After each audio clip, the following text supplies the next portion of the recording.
Kommuri gold buyers తాకట్లో ఉన్న బంగారం విడిపించి ఆ రోజు మార్కెట్ రేటు కట్టి మిగిలిన డబ్బు మీకే ఇస్తారు. Contact number 9247538993. నమస్కారం గురుగారు. నమస్కారం. గురుగారు, ధన ప్రాప్తికి ఏమైనా మంత్రమైంది ఏమైనా ఉందా? ధన ప్రాప్తికైనా ఆ వచ్చిన డబ్బు అనుభవించడానికి కూడా రెండింటికి అని ఇంచే ధన ప్రాప్తి అంటే వస్తుంది. లాటరీలో టికెట్ తగిలింది, మళ్ళీ ఇన్కమ్ ట్యాక్స్ వాడిచి పట్టుకుపోయాడు. మరి ధన ప్రాప్తి ఏం ప్రయోజనం అది? అంచేత ధన ప్రాప్తితో పాటుగా ధనము సద్వినియోగం కావాలి. అలాంటి మార్గం ఉందని అడగండి. ఉంది, తప్పకుండా ఉంది. దానికే శంకరాచార్యుల వారు చెప్పిన కనకధారాస్తవం ఉంది. కొన్నిట్లో 18 శ్లోకాలు ఉంటాయి, కొన్నిలో 24 ఉంటాయి. పర్వాలేదు. కనకధారాస్తవం రోజు కూడా పొద్దున్న 3 సార్లు చదువుకోండి. అమ్మవారికి నమస్కారం చేయండి. అమ్మవారికి అయ్యవారికి కలిపి దండం పెట్టండి. ఇద్దరిని విడగొట్టకండి. ఈ మధ్య ఇద్దరిని విడగొట్టి పూజ చేయడం అలవాటైపోయింది. అయితే అమ్మని పూజ చేస్తాం లేదా నాన్నని చేస్తాం. ఇద్దరినీ పూజించాలండి. నైవేద్యం ఏంటో తెలిసిన హడావిడి లేదు. పానకం వడపప్పు. ఓపిక ఉంది, పళ్ళు పెట్టండి. ఇది మొదటి ఉపాయం. రెండో ఉపాయం ఏమిటంటే లక్ష్మీ అష్టోత్తరం ఉంది కదా, అది కూడా చదువుకోవచ్చు. ఇది రెండోది. మూడోది కొంచెం సరదాగా చెప్తాను, ఓపిక ఉంటే మంచిది. ఇది ఏమిటంటే లక్ష్మీ రూపు తీసుకుని, లక్ష్మీ రూపు అనగానే 20 కిలోలు ఉండాలేమో అని కంగారు పడకండి. ఒక 2 గ్రాముల బరువు ఉన్న లక్ష్మీ రూపైనా తీసుకోవచ్చు చాలు.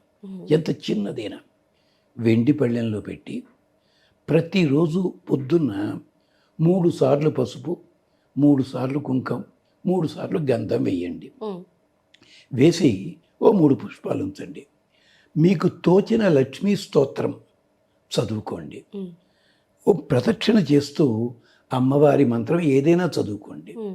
ఏం లేదు మీ దగ్గర, ఓం మహాలక్ష్మీ నమః అంతే. అది తిరుగుతూ 11 సార్లు చేయండి. చేసి అమ్మవారికి వడపప్పు పానకం నైవేద్యం చేయండి. లేదు పాలు ఉంటాయి కదా, పాలు ఒక్కసారి పొంగితే అది తీసుకుని కొద్దిగా తేనె చుక్క వేసి నైవేద్యం పెట్టండి. ఇది 21 రోజులు చేయండి. చేసిన తర్వాత ఆ పసుపు 21 ఎందుకు చెప్పానంటే ఆడవాళ్ళు కంటిన్యూస్గా 40 రోజులు చేయలేరు, గుర్తుపెట్టుకోండి. 40 రోజులు చేయాలని ఔషధాలు వాడారనుకోండి, ఆరోగ్యం తగలడిపోతుంది. జాగ్రత్త. దయచేసి అలాంటి పని చేయకండి. 21 రోజులు నియమాలు పాటిద్దాం. 21 రోజులు అయిన తర్వాత ఏం చేస్తారంటే ఈ పసుపు కుంకుమ తీసేసి ఒక డబ్బాలో వేసుకోండి. దాన్ని రూపుని కడిగేసి మళ్ళీ ఇంకో 21 రోజులు, ఇలా 3 21లు. నేను ఆడవాళ్ళకి చెప్తున్నా, ఇది 3 21 చేసినట్టయితే అయిన తర్వాత ఈ రూపుని క్యాష్ బాక్స్లో పెట్టుకోండి. ఈ పసుపు రోజు కూడా ధరించండి. ఇది ఆడవాళ్ళకి ధన ప్రాప్తి కోసం చెప్తున్నాను. ఇక మగవాళ్ళకి కావాలంటారా, ఒక మంత్రం ఉంది, ఆడవాళ్ళు కూడా చేసుకోవచ్చు. ముందు స్త్రీల కోసం చెప్పాను ఇది. అదేమిటంటే కార్తవీర్యార్జునో నామ రాజా బాహు సహస్రవాన్ తస్య స్మరణ మాత్రేణ హృతం నష్టంచ లభతే. ఇది శ్లోకం. ఒక అరచేతి సైజు రాగి పళ్ళెం తీసుకుని దాంట్లో ఎర్ర ఒత్తులు వేయాలి. తెల్ల ఒత్తులనే కుంకంతో మెలిపితే ఎర్ర ఒత్తులు అవుతాయి. 9 డైరెక్షన్స్లో వేయాలి. అది వేసి మామూలు నూనె వేసి వెలిగించండి. అది కొండెక్కే ముందు మంట వచ్చేస్తుంది. అందుకని దయచేసి ఆ ప్లేటు గూట్లో పెట్టకండి, యువతలకి పెట్టండి. పెట్టి ఆ దీపానికి 11 ప్రదక్షిణలు చేయండి. ఇప్పుడు చెప్పిన శ్లోకం చదువుతూ కార్తవీర్యార్జునో నామ రాజా బాహు సహస్రవాన్ తస్య స్మరణ మాత్రేణ హృతం నష్టంచ లభతే. ఇది 45 రోజులు కానీ 90 రోజులు కానీ చేస్తే అత్యద్భుతమైన ధనలాభము, మన దగ్గర దొంగిలించబడినది కానీ పోగొట్టబడినది కానీ మనకి రావాల్సింది కానీ ఏది ఉంటే అది వచ్చి తీరుతుంది. లేదంటే మాకు ఓపిక ఉంది, ఏడాది పాటు చేసుకుని చేయండి. ఈ ఒత్తులు వెలిగించండి. ఏమిటి దీంట్లోనూ గొప్పతనం అంటే దీనికే కార్తవీర్యార్జున తంత్రం అని చెప్పి చాలామంది చెప్తున్నారు. భయంకరంగా చేస్తారు, దక్కలే. ఇది సింపుల్. ఇది ఆడవాళ్ళు చేయొచ్చు, మగవాళ్ళు చేసుకోవచ్చు.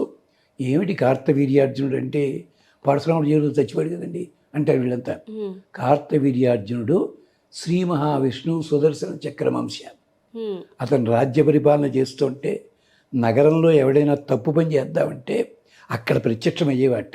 1000 చేతులు 1000 ఆయుధాలు పెట్టి డొక్క బద్దలు చేస్తా జాగ్రత్తగా పని చేసేవాటి అనేవాట. అలాంటి వాడు కార్తవీర్యార్జునుడు. ఉమ్, ఆయన్ని తలుచుకున్నట్టయితే దొంగిలించబడినది, పోయినది, మనకి రావాల్సింది ఆ సంపద వచ్చి తీరుతుంది. ఉమ్, ఇప్పటికీ గోదావరి జిల్లాల్లో, విశాఖపట్నం ప్రాంతంలో, బొబ్బిలి ప్రాంతంలో కొండ జాతి వాళ్ళు మంత్రాలు చదువుతారు కానీ అలాగే చదువుతారు. ఉమ్, విడిగా ఉన్నవాళ్ళు కూడా ప్రత్యేకించి ఆరాధన చేసుకుంటారు. హైదరాబాద్కి దగ్గరలోనే ఒక ఊళ్ళో కార్తవీర్యార్జున దేవాలయం కూడా ఉంది. ఉమ్, అది సుల్తాన్ గారి టైంలో పెట్టిన దేవాలయం. అది ఒకరికి కానుకిచ్చాడు ఆ స్థలాన్ని, ఉమ్, ఆ తత్వం విని. అది పేరు మర్చిపోయి నేను. దగ్గరలో కార్తవీర్యార్జున దేవాలయం. ఓకే. ఇది కార్తవీర్యార్జున మంత్రం అంటారు. దీనివల్ల ధన సంపాదన కలుగుతుంది. అయిన తర్వాత సంపాదన వచ్చేసింది, ఇక నేను పూజ చేయనంటారా?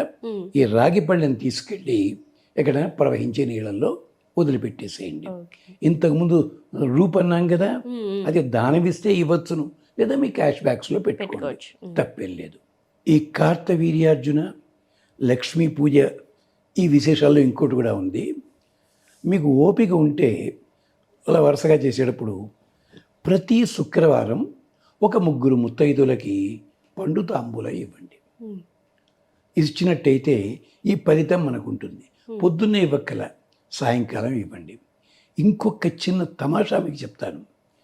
దేవాలయాల్లోనూ కళ్యాణం జరిగినప్పుడు కొబ్బరికాయలా దొల్లించి ఆడుతుంటారు ఉమ్, ఉమ్, వైష్ణవ దేవాలయాల్లో. ఆ కొబ్బరికాయని వేలం పాటలో కొనుక్కుంటుంటారు. అది కొనుక్కుని తెచ్చుకుని కొబ్బరికాయ పచ్చడి చేసి తినేసేయకండి.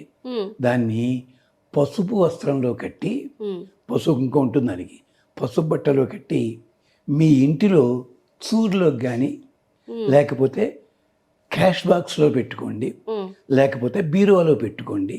పెట్టుకుంటే తప్పకుండా ఇంటికి అన్ని రకాలైన శుభాలు జరుగుతాయి. ఇది ఇప్పటికీ కూడా దేవాలయాల్లో, అందుకనే వాళ్ళు వేలం వేస్తారు. అది ఉమ్, అది దానికి ఏదంటే దాని తమిళ పద్ధతి ఉంది, అదే దండాడింపు అంటారు దాన్ని. దాన్ని వారణమాయిరం అని చదువుతారు అక్కడ వాళ్ళు. దాంట్లో చాలా విశేషం ఉంది. అదనమాట. అలాగే కలశం మీద కాయ ఉంటుంది కదా, అందరూ కొట్టి చేస్తారు. ఆ కలశం మీద కాయ కూడా పూజ చేసుకున్న తర్వాత పసుపు గుడ్డలో కట్టి పైన పెట్టండి. అది కనీసం 8 ఏళ్ల పాటు ఉంటుంది. అది పాడవదు. అది విశేషం. ఇన్ని మార్గాలు మనకు ఉన్నాయి ధన సంపాదనకి. చెప్పేవాళ్ళు లేరు, చెప్పినా వినేవాళ్ళు నమ్మకం ఉండదు వాళ్ళకి. దురదృష్టం. ఓకే గురుగారు, చాలా చక్కగా తెలియజేశారు. ధన్యవాదాలండి.